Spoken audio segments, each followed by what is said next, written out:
دوبارہ سن لیجئے. شاعر اس شعر میں فرماتا ہے کہ محبوب تیرے غم میں گر رہے ہیں کہ ہماری آنکھوں سے اتنے آنسو نکلے ہیں کہ ہماری آنکھوں میں سب آنسو ختم ہو گئے ہیں اور آنسوؤں کی جگہ پر اب اس میں سے لہو نکل رہا. یہ اس کا مطلب ہے. دوسرا ہے ہوش جاتا نہیں رہا لیکن جب وہ آتا ہے تب نہیں آتا. ہوش جاتا نہیں رہا لیکن جب وہ آتا ہے، وہ کا مطلب یہاں محبوب سے، محبوب مطلب شاعر کا دوست کوئی بھی ہو سکتا ہے. وہ تو شاعر کیا کہہ رہا ہے؟ جب وہ آتا ہے تب نہیں آتا. شاعر کہہ رہا ہے کہ محبوب ویسے تو ہمارا ہوش ہمارے صحیح ٹھکانے پر رہتا ہے، ہمارا ہوش جو ہے یعنی ہمارا جو چیت جس کو کہتے ہیں وہ بالکل صحیح جگہ پہ رہتا ہے، لیکن جب ہمارا محبوب ہمارے سامنے آ جاتا ہے تو ہمارے ہوش ٹھکانے نہیں رہتے، یعنی ہم مدہوش ہو جاتے ہیں. شاعر کیا کہہ رہا ہے؟ ویسے تو ہمارا ہوش صحیح ٹھکانے رہتا ہے لیکن محبوب دوست کو دیکھ کر کے، ہمارے دوست کو، ہمارے محبوب کو دیکھ کر کے ہمارے ہوش غائب ہو جاتے ہیں، یعنی ہم مدہوش ہو جاتے ہیں. تو جب وہ آتا ہے تب نہیں آتا. جب وہ کون آتا ہے؟ محبوب آتا ہے. تب کیا نہیں آتا؟ ہوش نہیں آتا، مطلب مدہوش ہو جاتے ہیں. تو جس کو ہوش نہیں آتا وہ کیا ہو جاتا ہے؟ مدہوش ہو جاتا ہے. شاعر کیا کہہ رہا ہے؟ ویسے تو ہمارا ہوش نہیں جاتا، یعنی ہمارا ہوش ٹھکانے رہتا ہے، لیکن محبوب کو دیکھ کر ہمارے ہوش کیا ہو جاتے ہیں؟ غائب ہو جاتے ہیں اور ہم مدہوش ہو جاتے ہیں. یہ ان دو شعر کو سمجھنا ہے آپ کو. سمجھ میں آگئی بات؟ تشریح کا طریقہ کیا ہوتا ہے میں بعد میں بتاؤں گا آپ کو، اور وہ بھی اسی ویڈیو میں بتا دوں گا میں آپ کو. ٹھیک ہے، پہلے سمجھ لو آپ. جیسے چلیے میں اس کی تشریح کر دیتا ہوں. یہ جو دے رکھا ہے نا، اب اس کی تشریح کیسے کرنی ہے وہ بھی سمجھا دیتا ہوں، اور آپ اپنی کاپی میں اس کو لکھ لیں گے. سپوز کیجیے یہ شعر آ گیا، سن لو، تشریح کا طریقہ بھی سن لو. سن لو پہلے، سمجھ لو. پڑھنے کے لیے ٹائم دوں گا آپ کو.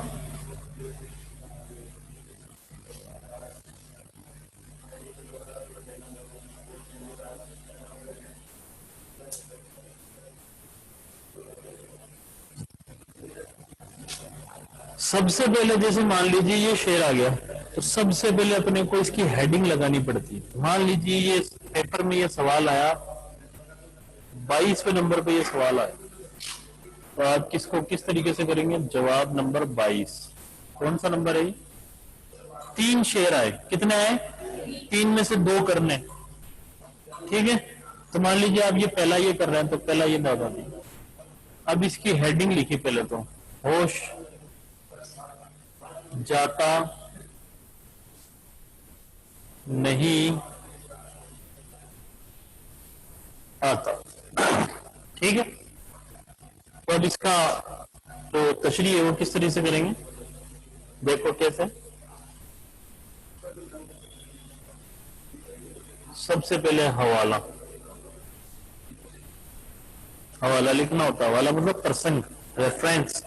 انگلش میں آپ اس کو کہتے ہیں ریفرنس. ایسے ہی یہ شعر ہماری نصاب تعلیم، کیا نام ہے آپ کی کتاب کا؟ نوائے اردو. نوائے اردو کے حصہ نظم میں میر کی غزل سے ماخوذ کیا گیا ہے. اس کا آپ پورا نام لکھ سکتے ہیں، میر تقی میر کی غزل سے، میر تقی میر کی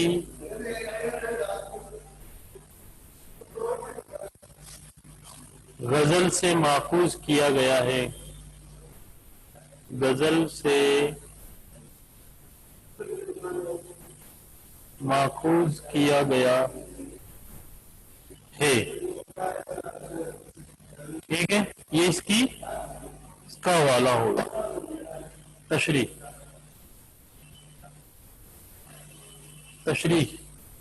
کیا کہہ رہا ہے تشریح میں؟ دیکھو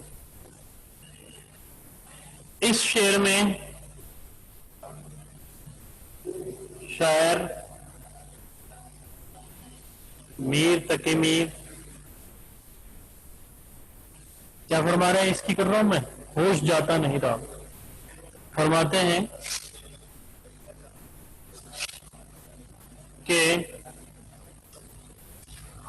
ہمارا ہوش ویسے تو صحیح جگہ پر رہتا ہے، لیکن جب ہمارا محبوب سامنے ہوتا ہے تو ہمارا ہوش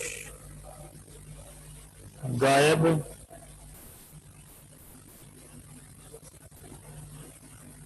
ہو جاتا ہے، غائب ہو جاتا ہے، یعنی محبوب کو دیکھ کر ہم مدہوش ہو جاتے ہیں۔ یہ اس کی تشریح ہو گئی، ٹھیک۔ اب سنو شاعر کیا بتا رہا ہے یہاں پر، وہ امپورٹنٹ بات میں نے جو ابھی تشریح آپ کو سمجھائی ہے وہی تو میں نے لکھی ہے، اس کو لکھنے کا طریقہ میرا، ٹھیک ہے۔ تو یہ ضروری نہیں ہے کہ میں نے جیسے لکھا ہے ایز اٹ از آپ اس کو ویسے ہی یاد کریں، آپ تشریح کو سمجھیں اس میں کیا کہہ رہا ہے۔ جیسے اوپر والے میں کیا بات کرا کہ محبوب کو دیکھ کر ہم اس قدر، محبوب کے غم میں ہم نے اس قدر آنسو بہائے کہ اب ہمارے آنکھوں سے کیا ہو گئے، آنسو نکلنا بند ہو گئے ہیں، اب آنکھوں سے کیا نکلنا جاری ہو گئے، لہو آ کے نکلنا جاری ہو، یعنی خون نکلنا شروع ہو گیا، یہ بات ہے۔ اب طریقہ کیا ہوتا ہے دیکھو، سب سے پہلے آپ کو تشریح کرنے کے لیے ہیڈنگ لگانی پڑتی ہے، جس سے پتہ چل جاتا ہے کہ یہ تشریح یہاں سے یہاں تک آگے سمجھ میں۔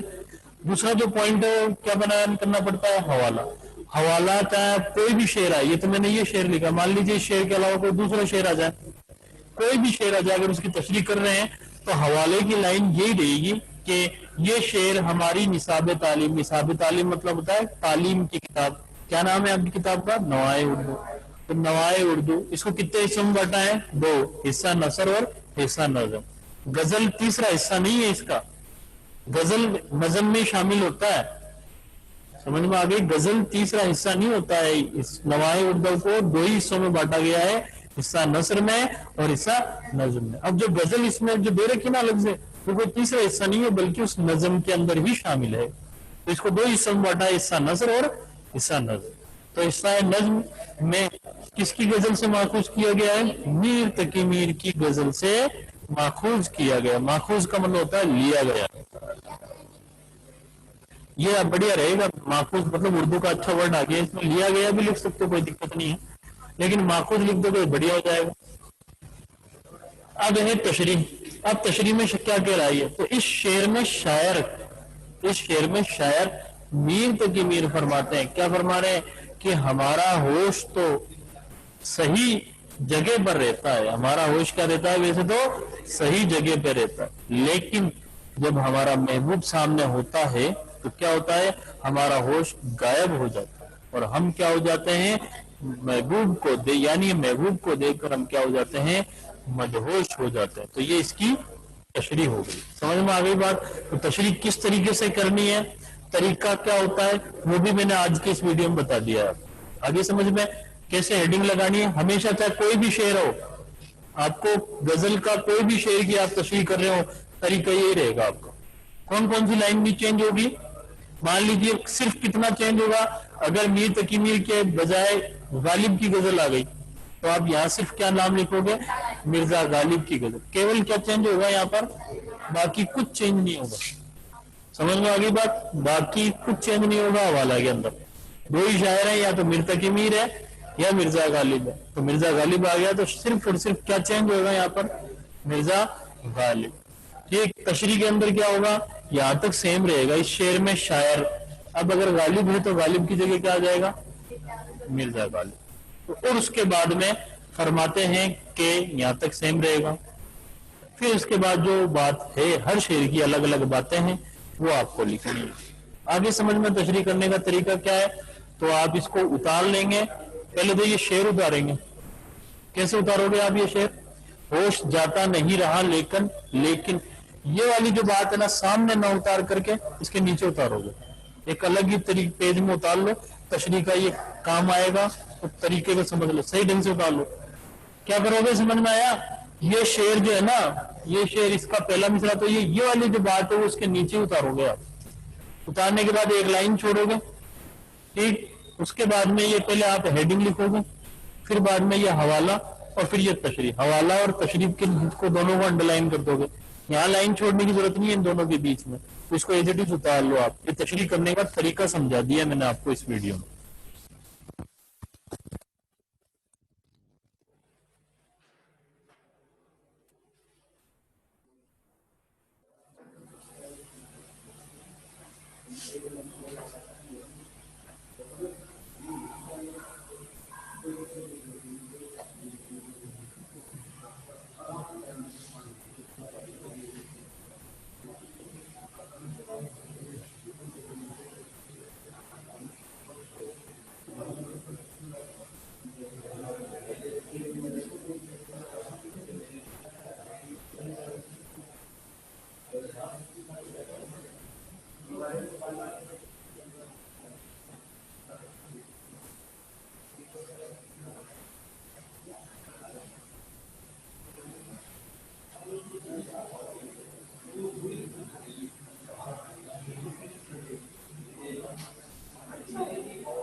ثابت تعلیم نون سواد الف بے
کس طریقے سے کرنی چاہیے, کیسے حوالہ میں کون سی بات لکھنی چاہیے, اور تشریح کس طریقے سے لکھنی ہے. اب چاہے غزل کی کوئی بھی شعر آ جائے, کیا چینج کرنا ہے وہ سمجھ میں آ گیا, کہاں چینج کرنا ہے. دو ہی شاعر ہیں اپنے پاس, غالب ایک میر ہے, اور غزل کے اشعار کی تشریح 100% ہوگی. ہو سکتا ہے آپشن میں نظم کی نہ دیں, دھیان رکھنا بھائی, ہو سکتا ہے آپشن میں تشریح کے لیے نظم دے ہی نہیں, لیکن غزل ہمیشہ دے گا. جیسے ابھی مارچ میں پیپر لگا ہے اردو کا, اس میں آپشن میں نظم تھی نہیں, یعنی نظم تھی ہی نہیں, صرف اور صرف غزل دے رکھے تھے. غزل کے 4 شعر دے رکھے تھے, 4 میں سے 2 کرنے تھے. 4 میں سے کتنے کرنے تھے؟ 2 کرنے تھے. تو اس طریقے سے تشریح کا یہ آپ دھیان رکھو گے. تو بات کرتے ہیں اسٹوڈینٹس, اب نیکسٹ 2 شعر میں نے پڑھا دی, اب بس تشریح سمجھنی ہے آپ کو, کیسے کرنی ہے وہ بتا دیا میں نے. اب تو ہر شعر کی تشریح سمجھنی ہے, وہ میں سمجھا رہا ہوں. اگلا شعر کیا کہہ رہا ہے شاعر کہ صبر تھا ایک مونس ہجرا, صبر تھا ایک مونس ہجرا, سو وہ مدت سے اب نہیں آتا, سو وہ مدت سے اب نہیں آتا. دل سے رخصت ہوئی ہے کوئی خواہش, دل سے رخصت ہوئی ہے کوئی خواہش, گریا کچھ بے سبب نہیں آتا, گریا کچھ بے سبب نہیں آتا. عشق کو حوصلہ ہے شرط وسنا, عشق کو حوصلہ ہے شرط ورنہ بات کا کس کو ڈھب نہیں آتا. جی میں اپنے کیا کیا ہے,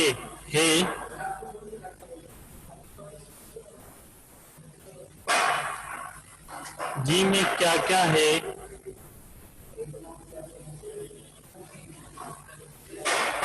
اپنے اے ہمدم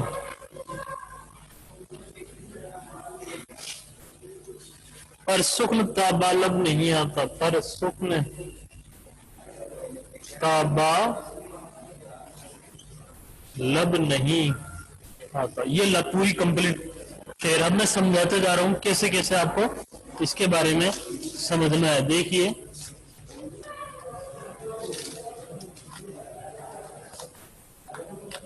دیکھو، صبر تھا ایک مؤنث ہجرا. مؤنث ہجرا کا مطلب ہوتا ہے جدائی کا ساتھی. جدائی کا مطلب ہم کسی سے بچھڑ جاتے ہیں، اس کو ہوتا ہے جدا ہونا، الگ ہو جانا. جدائی کا ساتھی. شاعر کیا فرما رہا ہے؟ دیکھو اپنے محبوب سے. دیکھو محبوب کا مطلب یہاں کوئی وہ نہیں کہ کوئی بھی ہو سکتا محبوب. ہمارا محبوب اللہ بھی ہو سکتا ہے. تو ہم اللہ سے جدا ہی ہیں، جبھی تو نماز پڑھنے کے لیے جاتے ہیں. نماز میں ہمیں کیا ملتا ہے؟ اللہ ملتا ہے. ہم کیوں کھڑے ہوتے ہیں نماز کے سامنے؟ کیونکہ ہمیں سب پتہ ہے کہ اللہ ہو سکتا ہے ہمارے سامنے ہو. تو بالکل ہے اللہ ہر جگہ. تو محبوب کوئی بھی ہو سکتا ہے. آپ 10 دن کے لیے کہیں گاؤں چلے گئے، آپ کو اپنے والد کی یاد آ رہی، آپ کے امی پاپا کی یاد آ رہی، تو وہ بھی آپ کے محبوب ہو گئے. محبوب وہ جس سے ہم پیار کرتے ہیں، محبت کرتے ہیں، وہ محبوب ہے. سمجھ گئے؟ ہم اپنے ماں باپ سے پیار کرتے ہیں، ہم اپنے دوستوں سے پیار کرتے ہیں، اسکول سے پیار کرتے ہیں، پڑھائی سے پیار کرتے ہیں، بھائی بہنوں سے پیار کرتے ہیں. وہ سب محبوب ہے. محبوب کا مطلب صرف ایک ہی دائرے میں نہیں آتا. محبوب وہ جس سے ہم محبت کرتے ہیں. اب آپ مان لیجئے 20 دن کے لیے کہیں گاؤں چلے جاتے ہیں اور وہاں آپ کو کس کی یاد آ رہی ہے؟ اپنی امی کی یاد آ رہی ہے. تو پھر اس وقت آپ کو صبر کرنا پڑتا ہے. کیا کریں؟ صبر کرتے. لیکن جب آپ کا صبر بھی ٹوٹ جاتا ہے تو آپ بے چین ہونے لگ جاتے ہیں امی کو دیکھنے کے لیے. تو یہاں بھی شاعر یہی کہہ رہا ہے کہ صبر کا ایک مؤنث ہجرا، یعنی یہ محبوب مطلب سمجھ گئے نا؟ محبوب جس سے محبت کرتے ہیں، کوئی بھی ہو سکتا ہے، ماں باپ بھائی بہن دوست، اللہ ہو سکتا ہے، نبی ہو سکتے ہیں، اور جو بھی ہم جس سے بھی ہم محبت کرتے ہیں وہ سب محبوب. صبر تھا ایک مؤنث ہجرا. شاعر کہہ رہا ہے کہ صبر تھا ایک مؤنث ہجرا، کہ میری جدائی کا ساتھی، میری جدائی کا جو ساتھ میں ساتھ رہنے والا صرف ایک ہی تھا، وہ تھا صبر تھا. لیکن اب تو کیا ہو گیا؟ صبح مدت سے اب نہیں ہوتا، اب تو کافی وقت ہو گیا، اب تو مجھے صبر بھی میرا ساتھ چھوڑ دیا ہے. یعنی اب اس جدائی کے غم کو میں اور زیادہ برداشت نہیں کر سکتا. محبوب سے اس جدائی کے غم کو میں اور زیادہ برداشت نہیں کر سکتا، کیونکہ اب تک مجھے جس نے روک رکھا تھا، وہ کس نے روک رکھا تھا؟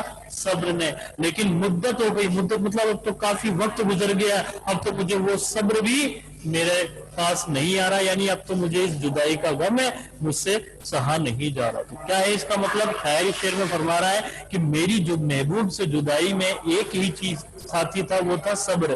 لیکن اب کافی وقت ہو گیا، وہ صبر بھی مجھ سے نہیں آ رہا، میرے پاس نہیں آ رہا. یعنی صبر نے بھی میرا ساتھ چھوڑ دیا، اس لیے اب مجھے جدائی کا غم مجھ سے اب برداشت نہیں ہو رہا.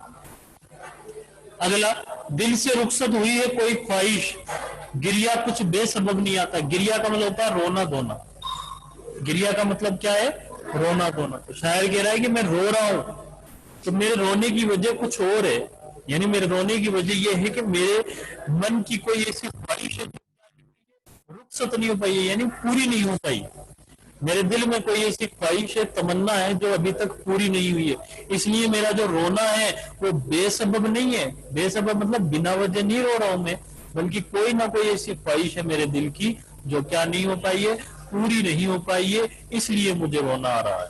شاعر کیا کہہ رہا ہے کہ میرا جو گریا، میرا جو رونا ہے وہ بے سبب نہیں ہے، بنا وجہ نہیں ہے، کیونکہ ہو سکتا ہے میرے دل کی کوئی خواہش ایسی ہے جو ابھی تک پوری نہیں ہوئی ہے، اسی لیے مجھے رونا آ رہا ہے. تو اس کی تشریح کس طریقے سے کریں گے آپ؟ شاعر اس شعر میں فرماتا ہے کہ میرا جو رونا ہے، پہلے یہاں سے سٹارٹ کریں گے آپ. گریا یعنی میرا جو رونا دھونا ہے وہ بے سبب نہیں ہے، بنا وجہ میں نہیں رو رہا ہوں.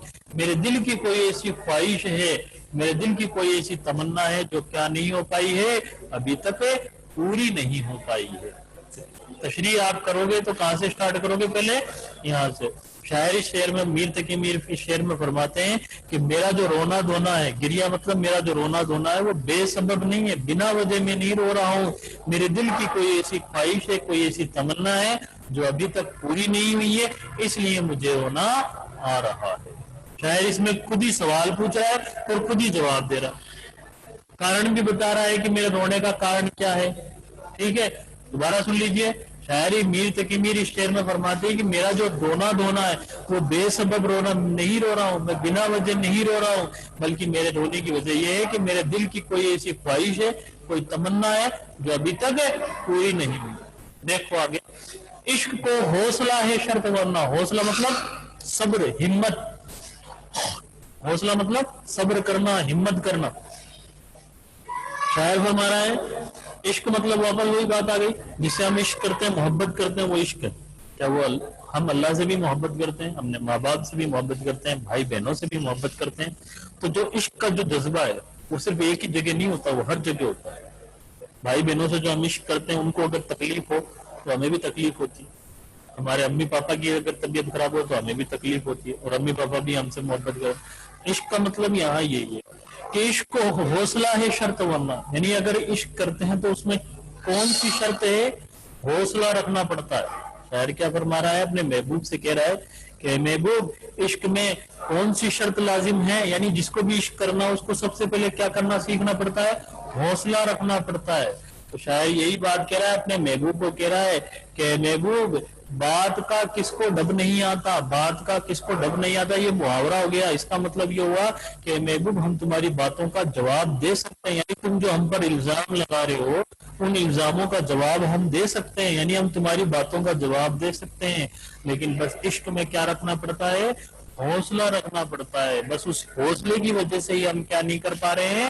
تمہاری باتوں کا جواب نہیں دے پا رہے، ورنہ ایسا نہیں ہے کہ ہم تمہاری باتوں کا جواب نہیں دے سکتے۔ یعنی عشق میں کیا رکھنا پڑتا ہے؟ حوصلہ رکھنا پڑتا ہے، ورنہ ایسا نہیں ہے کہ ہمیں بات کا ڈب نہیں آتا، مطلب ورنہ ایسا نہیں ہے کہ ہمیں تمہاری باتوں کا جواب دینا نہیں آتا، ورنہ ایسا نہیں ہے کہ ہمیں تمہاری باتوں کا جواب دینا نہیں آتا۔ شاعر یہ بات بتا رہا ہے کہ عشق کو حوصلہ ہے شرط ورنہ، کہ عشق میں کیا رکھنا پڑتی ہے؟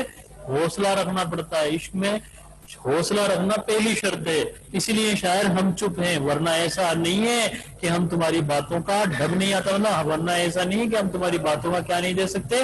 جواب نہیں دے سکتے، یعنی ہم تمہاری باتوں کا جواب دے سکتے ہیں۔ لاسٹ کا شعر، جی میں کیا کیا ہے اپنے ہمدم پر سخن تابالب نہیں آتا۔ سخن کا مطلب ہوتا ہے شاعری، تابالب مطلب ہونٹوں پر نہیں آتے۔ شاعر فرماتا ہے کہ محبوب جب تو ہمارے سامنے نہیں تھا تو ہمارے جی میں نہ جانے کیا کیا تھا کہ ہم تجھ سے باتیں کرتے ہیں، کہ محبوب جب تو ہمارے سامنے نہیں تھا تو ہمارے جی میں نہ جانے کیا کیا باتیں تھی ہم تم سے کہتے، لیکن تمہیں دیکھ کر ہمارے ہونٹوں پر کیا نہیں آئی ہے؟ سخن نہیں آئی ہے، بات ہی نہیں آئی، یعنی ہم تمہیں دیکھ کر اس قدر کھو گئے کہ اب ہمارے منہ سے کوئی الفاظ ہی نہیں نکلا، ورنہ تمہارے ملنے سے پہلے ہمارے جی میں کیا کیا تھا ہم خود ہی نہیں جانتے کہ ہمارے جی میں کیا کیا تھا، یعنی ہم بہت کچھ تم کو کہنا چاہتے ہیں۔ مطلب کیا ہوگا شعر کا یہ بتا دیتا ہوں۔ شاعری شعر میں فرماتا ہے کہ محبوب تم سے نہیں ملے تھے اس سے پہلے ہمیں تمہیں بہت کچھ کہنا تھا، لیکن تمہیں دیکھ کر ہم اس قدر مدہوش ہو گئے کہ اب ہمارے ہونٹوں سے کیا نہیں آ رہی ہے؟ ایک بات بھی نہیں نکل پا رہی۔ یہ اس شعر کا مطلب ہے۔ تو مطلب سمجھنا ہے آپ کو، تشریح کا طریقہ کیا ہوتا ہے وہ سمجھا دیا۔ بار بار کرواؤں، یہ نہیں کہ آج کروا دی تو اب دوبارہ پھر کرواؤں گا، تو آج جو آپ کو بتائیے میں نے ہو سکتا ہے 50% آپ کو سمجھ میں آئی ہو، پھر دوبارہ ریپیٹ کروں گا تو 50% ہو جائے گی۔ تو جو بات میں نے بتائی اس ویڈیو کو آپ بار بار دیکھیں گے تو یہ چیزیں سمجھ میں آ جائیں گی۔ تو یہ تھی میر تقی میر کی غزل کے بارے میں۔ تو نیکسٹ ویڈیو میں ہم جو بات کریں گے وہ ایک گرامر کا ٹاپک ہوگا، رموز و اوقاف کے بارے میں بات کریں گے، یا کوئی بھی گرامر کا ایک ٹاپک لے لیں گے۔ تب تک آپ اس ویڈیو کو بار بار دیکھتے رہیے تاکہ یہ اچھے طریقے سے سمجھ میں آئے۔ یہاں آج کے اس ویڈیو میں، آج کے اس کلاس میں نے آپ کو کیا پڑھایا ہے؟ تشریح کرنے کا طریقہ بتایا، اور غزل نمبر 1 جو میر تقی میر کی ہے اس کی پوری کمپلیٹ تشریح کروا دی۔ سمجھ میں آ گئی بات؟ اب اس کو بار بار پڑھو گے سمجھو گے تو یہ سمجھ میں آئے گی۔ تشریح کا طریقہ جو ہے کیسا ہے اس کو گھر جا کے بار بار دیکھنا آپ، اور جو میں نے شعر باقی کے رہ گئے ہیں ان کو پھر اپنے حساب سے آپ 7 دن میں پڑھتے رہیں، خود اپنے حساب سے اس کی تشریح کا طریقہ جیسے میں نے بتایا اسی کے اکارڈنگ اس کی تشریح آپ کرتے رہیں، ٹھیک ہے۔ اگر آپ کو تشریح میں کہیں دقت آتی ہے ان 7 دن میں آپ کو کسی بھی شعر کی تشریح کرنے میں دقت آتی ہے تو پہلے آپ مجھے وہی بتائیں گے، میں اسی کو بھی دوبارہ بتاؤں گا، لیکن اس 7 دن میں ایک شعر کی تو تشریح کروائی دی میں نے، ٹھیک ہے۔ اب باقی کے جو شعر ہیں ان کو میں نے سمجھا دیا، اب ان کی تشریح آپ کی کاپی میں ملنی چاہیے، نیکسٹ ٹائم جب بھی آؤ میں سب کی چیک کروں گا آگے۔ اگر مان لیجیے کوئی شعر کی تشریح نہیں آ رہی ہے، سمجھ میں نہیں کر پا رہے تو ان کو چھوڑ دینا، پھر میں آ کر کے اس کو سمجھا دوں گا آپ کو ایک ایک کر کے، لیکن اس 7 دن میں آپ کو ہوم ورک سمجھ میں آ گیا کیا کرنا ہے، ٹھیک ہے۔